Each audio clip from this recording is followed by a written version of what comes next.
So what's up, guys? Today's creepy time. Oh, I can't see. So this one's kind of hard to handle without blinding myself. But okay, kind of okay, like this. So what I was gonna talk about today is I'm just gonna face the light forward. Oh, you can see me. Okay, that's fine. Okay, what I was gonna talk about today is a very interesting Buddhist practice I've been doing lately, and it's confronting fear and seeing fear as a conditioned process. And it's honestly astonishing what it does for you. So the Buddha often spoke about, and the monks do this a lot, is they go into the forest at night at dark. And I personally am terrified of that. I was terrified of that. Like, that really spooks me. It arises a lot of reactions from me. So what I did was, just as the Buddha instructed, is go into the forest at night, take a walk, and cultivate mindfulness. So basically, instead of just freaking out, checking behind your back all the time, scanning around for every sound, or sometimes I just run out of the forest when I attempt to this because it's really creepy at night. The practice is basically, can you first of all see the dependent arising of fear? So when you go into the forest, can you see how your body tenses up, how adrenaline spikes, how the scars here, how you want to check behind your back, how you want to scan every sound. And the practice is, can you maintain mindfulness and not feed the reaction? So you get the urge to look behind your back, you don't. You just don't look behind your back. You don't feed that urge. You try to scan, you don't scan.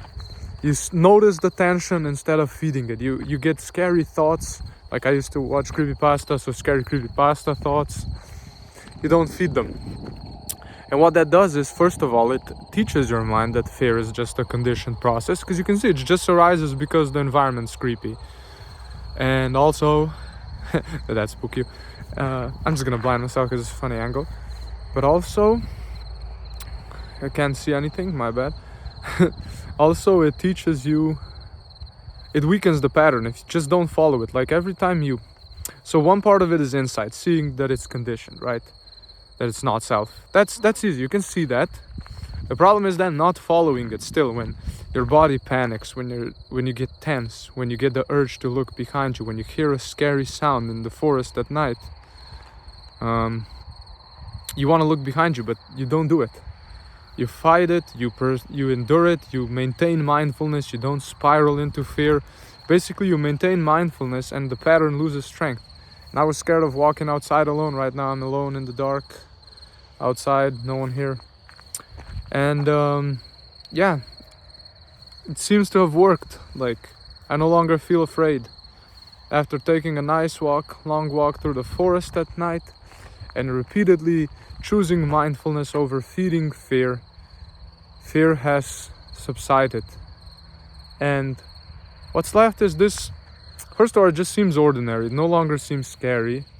So just like, it seems really peaceful. And my goal is actually to be able to meditate in the forest at night, perhaps hit jhana. My goal is first jhana in the forest at night. Like, right now, I was just walking through it until I stopped being afraid. Just walking, making, and constantly basically resolving to, I will maintain mindfulness, I will be mindful, So basically, the body's going to try to react. It's going to try to get you to move. It's going to try to get you to run, to turn around. And you just don't feed that. You don't do it. And eventually fear just stops and you get this profound sense of peace. And your mind no longer generates fear in the same way. So this is a really powerful practice. Really fun practice. And yeah, it feels really nice. Now I can finally take a peaceful walk outside at night without checking behind me, feeling a little tense, scanning for danger. Every sound becomes danger. Yeah, I really recommend this practice. It's kind of scary, and if you don't have a safe forest to go to, or if it's not safe to walk around at night, don't do it. But if you can afford to do this, I highly recommend it. See you in another video.